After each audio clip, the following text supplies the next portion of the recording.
viewers, this is Bashar and you are watching Civil and Travels Edition. আজকে আপনাদের সাথে scaffolding erection বা স্ক্যাফোল্ডিংয়ে দিয়ে আমরা কি কাজ করে থাকি সেটা আপনাদের সাথে শেয়ার করব। সিভিল ইঞ্জিনিয়ারিংয়ে কনস্ট্রাকশন সাইডে স্কাইস্ক্রাপার এবং হাই রাইজ বিল্ডিং অথবা হাই রাইজ কনস্ট্রাকশন করার জন্য আমরা সাধারণত স্ক্যাফোল্ডিং ইউজ করে থাকি। স্ক্যাফোল্ডিং ইউজ করার ক্ষেত্রে আমাদের যেমন সেফটি ইনশিওর করতে হয় এবং আমাদের কাজটা অতি দ্রুত হয়ে যায়। তো পরিবেশের সাথে তাল মিলিয়ে আমাদের দেশেও বর্তমান এই ধরনের কিছু স্ক্যাফোল্ডিং ইউজ করা থাকে, যেগুলোতে ক্রসবার, রোলার সাপোর্ট এবং ব্যারিয়ার থাকে। আমাদের দেশে সাধারণত এইগুলো দিয়ে আমরা ছোট কাজগুলো করে থাকি।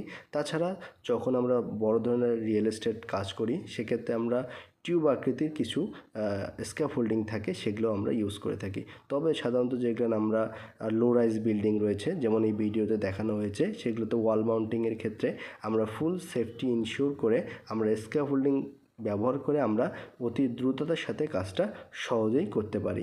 স্ক্যাফোল্ডিং সাধারণত ইনস্টলেশন কস্টটাও অনেক সহজ এবং দ্রুত। এটি সাধারণত আমরা ইউজ করি আমরা আমাদের টাইম কনজিউমটা কমানোর জন্য এবং আমাদের কাজটা যদি দ্রুত হয়ে থাকে। তো ভিউয়ার্স, আজকের ভিডিওটা এই পর্যন্তই।